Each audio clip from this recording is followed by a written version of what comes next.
Good morning, students. Myself Priyanka Mahale. In yesterday's class, we have learned how to prepare comparative balance sheet. And that comparative balance sheet, what was the first step we have done? We have prepared. We were supposed to do it in the vertical form. After doing it in the vertical form, we have to prepare a format of 5 columns. In the first column, there was what? There was particulars. It was according to the vertical balance sheet. Okay, after entering the particulars amount, we are supposed to enter the previous year's amount. In the third column, we are supposed to enter the current year's amount. After that, we have to find the difference. That difference is known as absolute change. Okay, and after finding the absolute change, we have to apply one formula. That formula is known as percentage change. And what is that formula? The formula is absolute change divided by previous year's amount multiplied by 100. Whatever percentage you get, that is your percentage change that you will enter in the fifth column. So this is how your comparative balance sheet we have prepared. Today we are going to see the second method of preparing doing comparative analysis, that is comparative income statement. The comparative income statement, why it is prepared? To know what is our sales, what is our purchases, okay, what is the percentage change. In comparative balance sheet, what was there? There was assets and liabilities. Okay, application of the fund, investment, owners fund. Okay, so here it was all related to the assets and liabilities. But comparative income statement is prepared to know the sales and purchases. What are the changes? How much sales has increased, how much purchase has increased or decreased. Okay, these all things we will come to know with the help of comparative income statement. Okay, so let's see what is comparative income statement. Now income statement shows the net profit or net loss. कोई भी हमारा income statement हो, वो हमें last में क्या हमें मिलता है? वी गेट नेट प्रॉफिट और net loss. Okay, next is a comparative income statement will show the absolute figure of 2 or more periods, that is absolute change from one period to another. कल जैसे हम लोगों ने comparative balance sheet बनाया था, in the same way यहाँ पे जो कंपैरेटिव इनकम स्टेटमेंट है, ये क्या दिखाता है? We it shows only the absolute figure. Okay, जब एब्सोल्यूट फिगर दिखाते हैं तो कौन सा फिगर दिखाते हैं? एक ईयर का दूसरे ईयर में जो चेंजेस होते हैं उसको बोलते हैं हम लोग absolute change. So year 2 years are taken to do the income statement. Okay, then after that, since the figure of 2 or more periods are shown side by side, मतलब कल देखो हम लोगों ने जो बैलेंस शीट बनाया था, वहाँ पे क्या था? प्रीवियस ईयर और करंट ईयर, और उसके जो चेंज और उसका जो परसेंटेज वो हमें एक शीट पे मिल जाता है. तो हमें इधर उधर देखने की ज़रूरत नहीं रहता है. We get it in one single paper. Okay, तो यहाँ पे कैसा होता है? Since the figure of 2 or more periods are shown side by side, मतलब साइड में दिखाया जाता है. The reader can quickly ascertain whether the sales have increased or decreased, whether the cost of sales have increased or decreased. तो ये easily find out कर सकते हैं कि हमारा सेल्स इंक्रीज हुआ या डिक्रीज हुआ है, क्योंकि वो एक ही पेपर में वो पूरा देख सकता है. So here it becomes very easy for the business में. से कंपैरेटिव स्टेटमेंट सेम हमारे जो भी स्टेप्स है, जो भी फॉर्मूलाज है वो सेम है, लेकिन यहाँ पे क्या होगा? सेल्स परचेजेस होगा. यहाँ पे असेट्स एंड लाइबिलिटीज़ नहीं होंगी, क्योंकि हम लोग क्या प्रिपेयर कर रहे हैं? हम लोग प्रिपेयर कर रहे हैं income statement. Okay, so here there are some steps to prepare the comparative income statement. Now there are some steps which are included. First step is what? Enter the amount of income and expenditure in first column. जो भी हमारे income है, जो भी हमारे expenditure है, वो हम लोग कहाँ पे डालेंगे? हम लोग हमारे फर्स्ट कॉलम में डालेंगे, date is or particulars column. Okay, second is enter the figure of previous year's income statement in second column. Okay, जो पहले साल का जो अमाउंट है, सपोज अभी ईयर है 2019 और दूसरा ईयर है 2020, तो 2019 का जो अमाउंट है हम लोग क्या बोलते हैं उसको प्रीवियस ईयर, और 2020 का जो अमाउंट है हम लोग उसको क्या बोलते हैं करंट ईयर। ये मैंने कल आपको पढ़ाया था। ओके, सो ईयर जो भी हमारा प्रीवियस ईयर का इनकम स्टेटमेंट है, इनकम स्टेटमेंट का जो प्रीवियस ईयर है वो उसका अमाउंट हम लोग किस में डालेंगे, सेकंड कॉलम में डालेंगे। Then the third step is enter the figure of current year's income statement in third column. जो भी हमारे करंट ईयर का अमाउंट है, जो फिगर्स है, वो हम लोग कहाँ पे डालेंगे, हमारे थर्ड कॉलम में डालेंगे। Then the fourth step is what, enter the absolute change. जो भी हमारा चेंज है, चेंज कहाँ से मिलेगा, difference between the figures of current year and the previous year. तो करंट ईयर को माइनस करके, जो प्रीवियस ईयर को माइनस करके हम लोगों को जो अमाउंट मिलेगा उसको हम लोग क्या बोलेंगे, एब्सोल्यूट चेंज। और ये कहाँ पे आएगा, हमारे फोर्थ कॉलम में आएगा। So formula for absolute change is what, current year minus previous year. Okay, then the last step is what, enter the percentage change.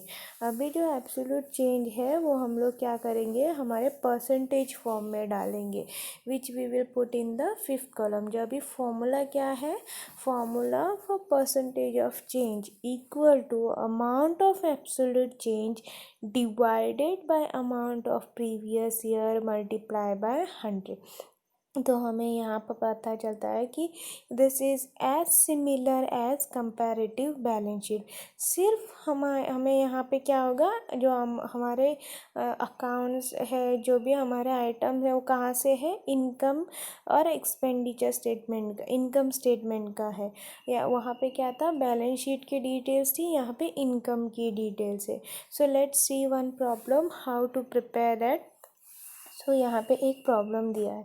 Problem क्या है, income statement of ABC limited for the year ended 31st March 2019 and 31st March 2020 is given below. Prepare a comparative income statement. अभी यहाँ पे previous year कौन सा हो गया, हमारा 2019, और हमारा जो ये है वो कौन सा है, 2020। सो यहाँ पे कॉलम्स कौन से है, सेल्स 4 लाख, दूसरे sorry there is a mistake, it is 2019 and the current year is 2020। Okay, so year यहाँ पे सेल्स कितना आया, 4 लाख, और करंट ईयर का कितना है, 6 lakh. Less cost of sale, जो भी सेल करने के लिए हमें खर्चा है वो कितना है, प्रीवियस ईयर का 2,20,000 और करंट ईयर का है 3,60,000। So what is the gross profit we got, that is 1,80,000 and 2,40,000 for the current year. Less indirect expenses, जो इनडायरेक्ट एक्सपेंसेस है वो कितने हैं, 80,000 and for the current year it is 1 lakh. Not net profit before tax, मतलब tax pay करने के पहले जो नेट प्रॉफिट है वो कितना है, 1 lakh and 1,40,000 for the current year.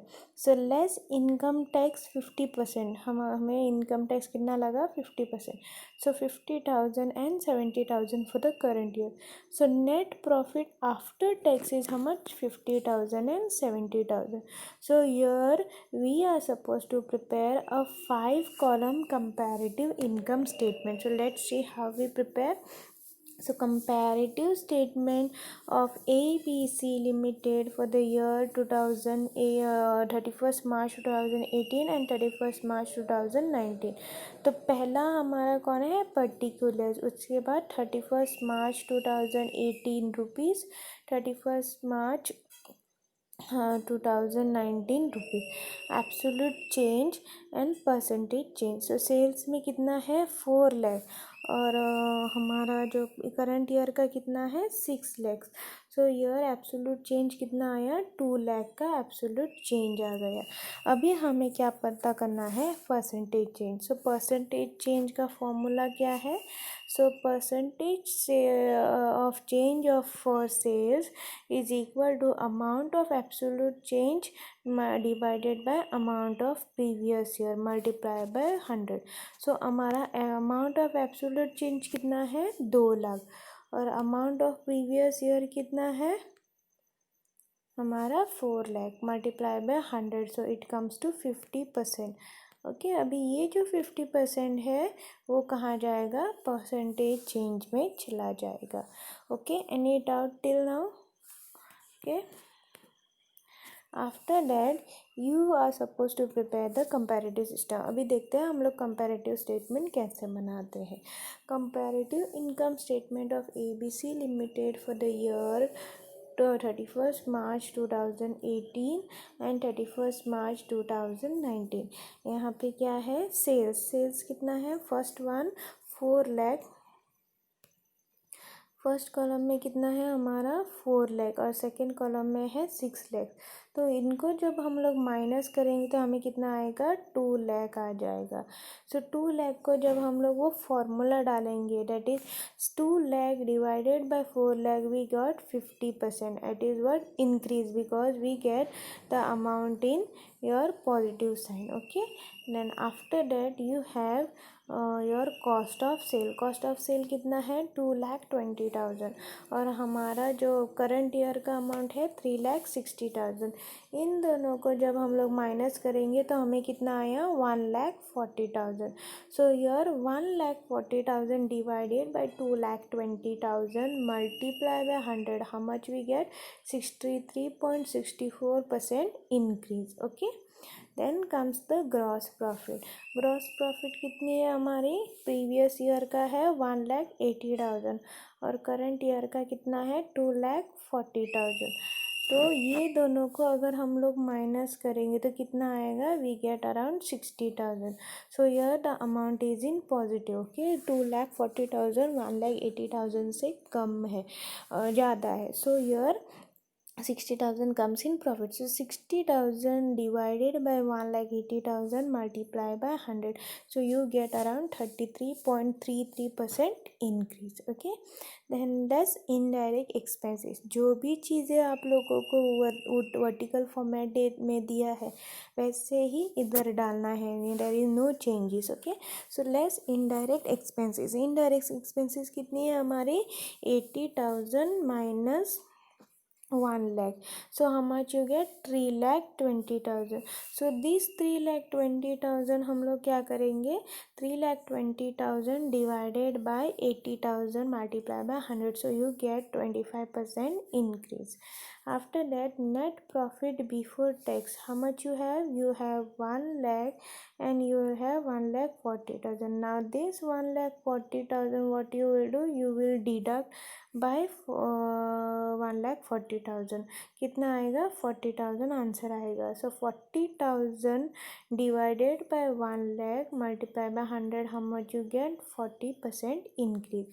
Less tax, tax कितनी है हमारी, 50,000। ओके, और प्रीवियस ईयर की और करंट ईयर की कितनी है, 70,000। इन दोनों को हम लोग माइनस करेंगे तो हमें अमाउंट कितना आएगा, 20,000।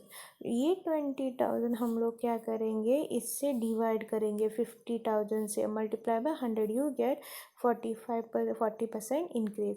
In the last you will do 50,000 in the previous year and in the current year you have 70,000. Now this 70,000 you will deduct it by 50,000, you get the answer 20,000.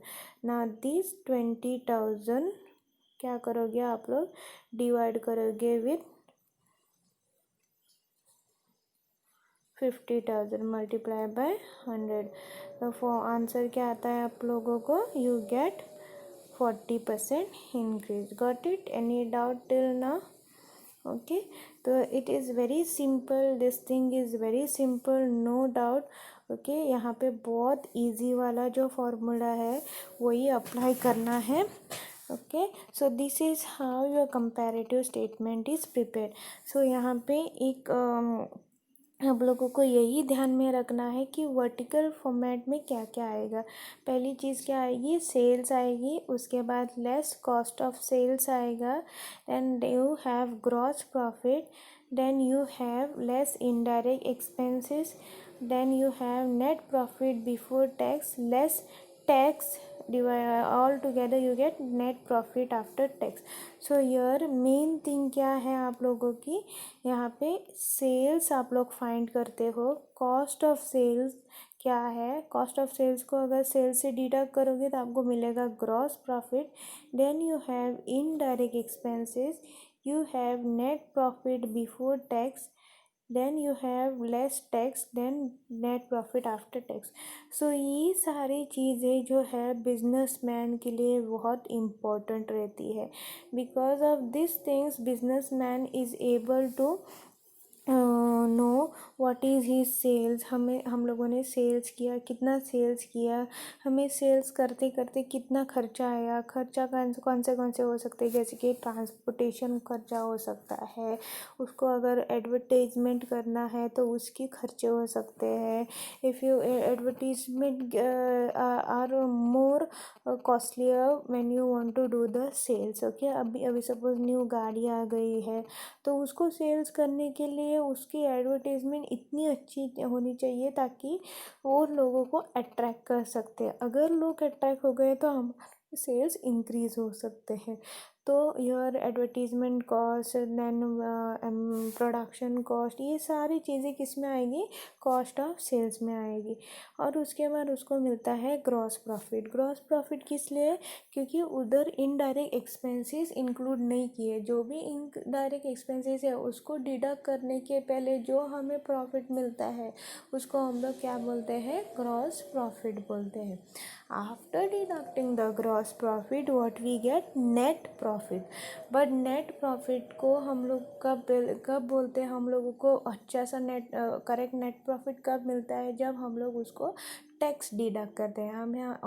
We always know that there are tax that need to be paid before you get your actual profit.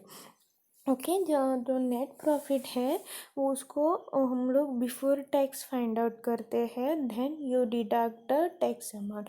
After deducting the tax amount what you get net profit after tax. Okay, so these are the things very important. Now here it is not 9, it is 3. Okay, so this is your previous year and this is your current year. Okay, so ये previous year है, this is your previous year, this is your current year. तो absolute change क्या है, current year. You always take current year first. Okay, current year minus previous year. जो भी amount आएगा वो आएगा पूरा. जो ये अमाउंट है ये किस साइन में आया, पॉजिटिव साइन में आया. अगर वो पॉजिटिव है that means it is increase, अगर वो नेगेटिव है that means it is decrease. Okay, ये याद रखना. ये जो अमाउंट है इंक्रीज इंक्रीज इंक्रीज यहाँ पे आया है, वो कैसे आया है, अगर ये पॉजिटिव साइन में आया तो वो इंक्रीज आएगा, अगर वो नेगेटिव में आया तो वो डिक्रीज में आएगा. Then you have one formula to find out the percentage change. Percentage change. अभी परसेंटेज चेंज का फॉर्मूला क्या है,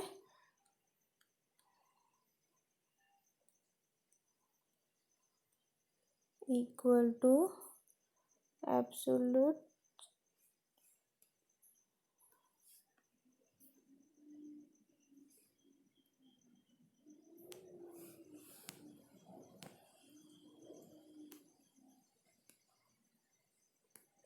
just a minute.